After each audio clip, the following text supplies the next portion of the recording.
शुभ संध्या जय जगन्नाथ। चलतु आज चर्चा माध्यम आम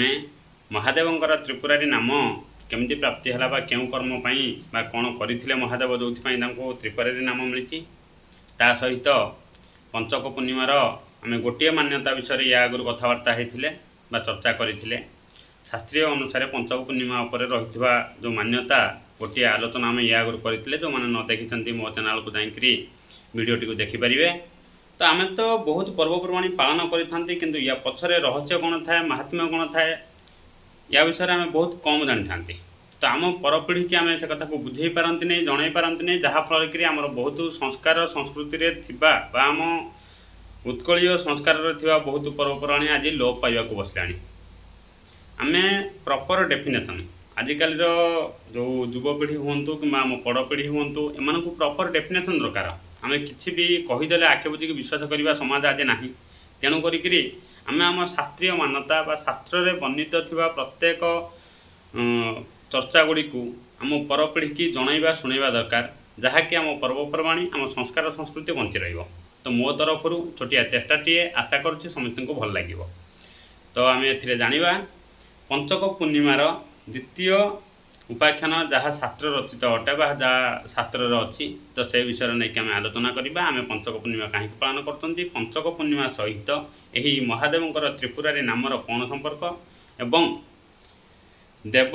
दीपावली जो कहुए यह केमिति जड़ित अटे। तो चलतु ये सब विषय आम जाना। तो देव दीपावली केबेठु आरंभ होइछि एवं यार कौन मान्यता अच्छी यहाँ को नहीं महाभारत कर्ण पर्व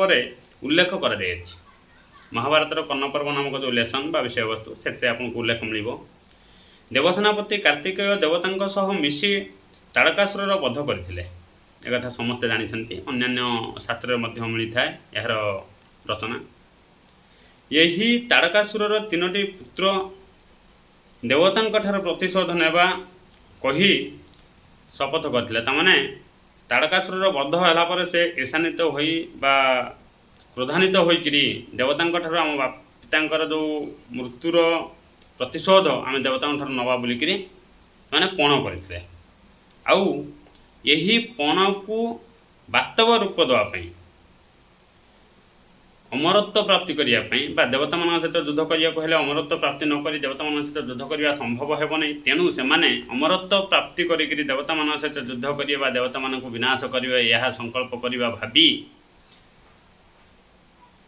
भावी बहु कठोर निष्ठार सह ब्रह्मा उद्देश्य तपस्या कले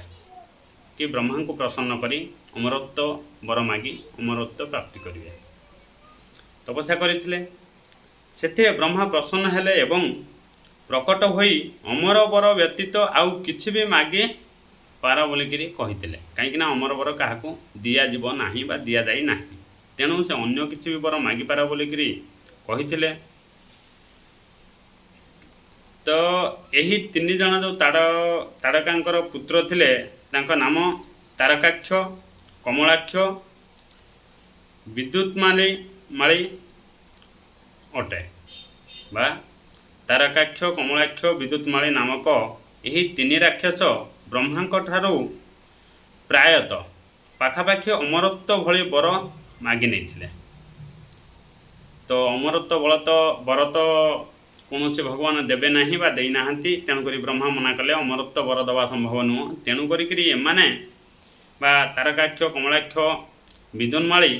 जे कि पाखापाखि अमरत्व भली बर मागी नहीं। तो यही बରରେ से कौन मागी आम तीन भाई तीनोटी नगर बा तीनोटी पुरी निर्माण कर दिंतु। यही तीनोटी पुरी अभिजित नक्षत्र रे गोटे सीधारे थिला बेले कौनसी असंभव रथरे कौनसी असंभव धनु धरी असंभव बाण द्वारा एकाथरे तीनोटी पुरी को बिंधि पारिले बा नष्ट करि पारिले आमर मृत्यु हेब नतुबा अन्य कौन शक्ति द्वारा आमर मृत्यु असंभव बा हो पार ना एमती वर दिंतु बोलिक ब्रह्मा ठारू यही तीन भाई कठोर तपस्या करी वर मागी नहीं। ब्रह्मदेव यही तीन वर दे ब्रह्मदेव एमती वर दे विदाय नेले पर यही तीन भाई को त्रिपुरारी राक्षस नाम जनागला कहीं तीनोटी पुर तीन भाई अवस्थान करने को लगे ब्रह्मदेव आशीर्वाद तो जनागला एवं यांक विद्रूप बा पूरा देवलोक उपर एक अत्याचार बहुत बढ़ी चलला जहाँकि एमाने प्रतिशोध नापी चेष्टा कर चलते तो देवता बहुत हैरान कले गादी हटाई देले परास्त कले देवता मैंने अस्तव्यस्त हो गादीच्युत हो आसन छाड़ी इे सियाड़े जा लुचिबा लगे त्रिपुरारी कबल बचापी महादेव पाखरे जाई देवता माने प्रार्थना कले गुहारी जणाइले महादेव आमको त्रिपुरारी मुख्य त्रिपुरंक जो राक्षस त्रिपुरासुर कबल रक्षा करंतु त्रिपुरारी नुह या आगे मुझे मिस्टेक त्रिपुरारी कही तो त्रिपुरासुर कबल आमको रक्षा करंतु तमाने तीन भाई को त्रिपुरासुर बोली कहुला तो महादेव त्रिपुरासुर बद्ध करने स्थिर कले पृथ्वी को रथ सूर्यचंद्र को चक मेरु पर्वत को धनु एवं धनुर डोर रूप बासुकी को व्यवस्थित करागला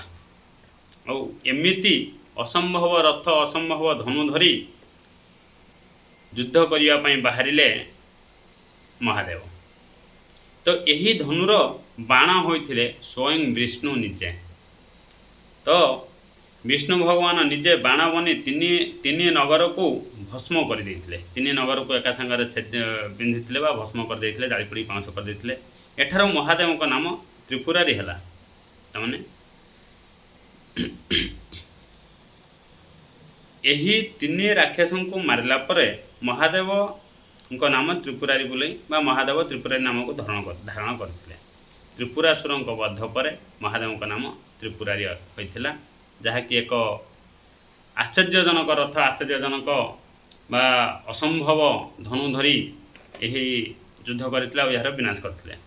तो सबु देवता शिवंकर अभिनंदन पाई काशी प्रदीप प्रज्वलन करथिले सेबेठारु कार्तिक पूर्णिमा दिन कारण यही दिनटी कार्तिक पूर्णिमा दिन आज्ञा थिला जहाँकि सेबेठारु यही कार्तिक पूर्णिमा दिन मान्यता रही अछि शास्त्र रे कि प्रति वर्ष यही दिन देवता माने ईश्वरंकर अभिनंदन करने मर्त्यधाम को आसी था आउ प्रदीप प्रज्वलित करि तो से मान्यता अनुसार आज भी आम कार्तिक पूर्णिमा दिन ईश्वर पाखरे प्रदीप प्रज्वलन करिथाउ एवं सेदिन अति पुण्यमंत दिन होइथिबारु आमे से दिन आमिष भक्षण नकरी आगु आम निजक शुद्ध करने हिसाब से निजर घट शुद्धि करने उद्देश्य आमिष त्याग करी आमे बड़ ओषा रूप से आगु 5 दिन 7 दिन यहाँ से पालिकी